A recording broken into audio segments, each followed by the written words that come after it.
మనలో చాలా మంది అంటూ ఉంటారు, నేను ఏది తీసుకున్నా అది నాతో ఉండదు, నాకేది వచ్చినా నేనేది తీసుకున్నా శ్రేష్టమైనది ఏది నా దగ్గర ఉండదు, అది త్వరగా వెళ్ళిపోతా ఉంటది, కొంతకాలమే టెంపరీగానే ఏదైనా నాతో ఉంటది, నేను ఆశించింది ఏది జరగదు, ఇలా మాట్లాడుతూ ఉంటాను. అసలు శ్రేష్టమైన ప్రతి ఈవియు,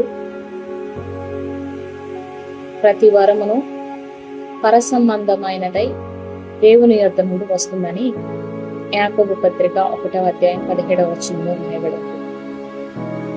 నీకు ఏదైనా బ్లెస్సింగ్ వస్తుంది అంటే అది దేవుని యొద్ద నుండి వస్తుందని నువ్వు మొదట గుర్తించాలి. పరసంబంధమైనటువంటి దేవుని యొద్ద నుండి వచ్చేటువంటి ఆశీర్వాదం అని నీవు గ్రహించగలగాలి. నీకొచ్చిన ప్రతి బ్లెస్సింగ్ ని అది దేవుడిచ్చినదిగా నీవు అర్థం చేసుకొని ఆ బ్లెస్సింగ్ ని బట్టి దేవుణ్ణి స్తుతించాలి, దేవుని నామాన్ని కనపరచాలి.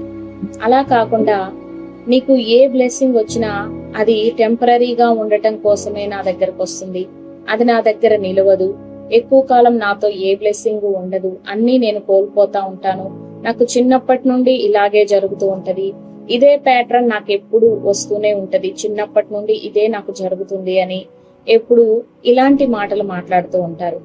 దయచేసి డియర్ పీపుల్ ఆఫ్ గాడ్, దేవుని వాక్యం సెలవిస్తా ఉంది, కృపా సహితమైన మాటలు మాట్లాడమని. కొలస్సీ పత్రిక 4:6వ వచనంలో రాయబడినట్లుగా మన మాటలు కృపా సహితముగా ఉండాలి. దేవుని యొక్క కృపను ఆధారము చేసుకొని మన మాటలు ఉండాలి. అలాగే క్షేమాభివృద్ధికరమైన మాటలు మాట్లాడమని దేవుని వాక్యం సెలవిస్తా ఉంది.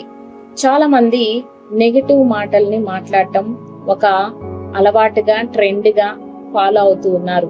డియర్ పీపుల్ ఆఫ్ గాడ్, మనము ఏది మాట్లాడితే అది మనకి జరుగుతుంది అని చెప్పటానికి కొన్ని వాక్యంలో నుండి ఆధారాలు ఉన్నాయి. కాబట్టి అంటే చాలా మంది ఈ దినాల్లో జీవ మరణంలో 4వ వశము, బ్లెస్సింగ్ మాట్లాడితే బ్లెస్సింగ్ వస్తుంది, లేకపోతే విశ్వాసంతో ఏది మాట్లాడితే అది జరుగుతుందని ప్రాస్పరిటీ ప్రీచర్స్ ప్రీచ్ చేస్తున్నారు అని వాళ్ళని ట్రోల్ చేయటం మొదలు పెడుతున్నారు. కానీ దేవుని వాక్యంలో కూడా రాయబడి ఉంది, ఎప్పుడైతే దేవుని బిడ్డలు, దేవుని యందు విశ్వాసం ఉంచిన వారు కృపా సహితమైన మాటలు మాట్లాడతారో, అనుకూల వచనమైనటువంటి క్షేమాభివృద్ధికరమైనటువంటి మాటలు మాట్లాడతారో వారికి వారి జీవితంలో క్షేమం అనేది విస్తరిస్తూ ఉంది.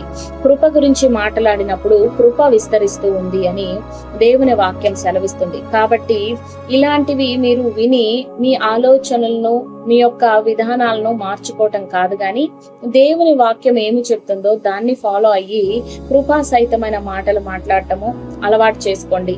ఏ బ్లెస్సింగ్ వచ్చినా అది దేవుని యొద్ద నుండి వచ్చినటువంటి బ్లెస్సింగ్ అని గుర్తించి దేవుని నామాన్ని స్తుతించండి, దేవునికి సాక్షులుగా ఉండండి. అది మీతో ఎల్లకాలము కూడా ప్రభువు ఉంచబోతూ ఉన్నాడు. హల్లెలూయా.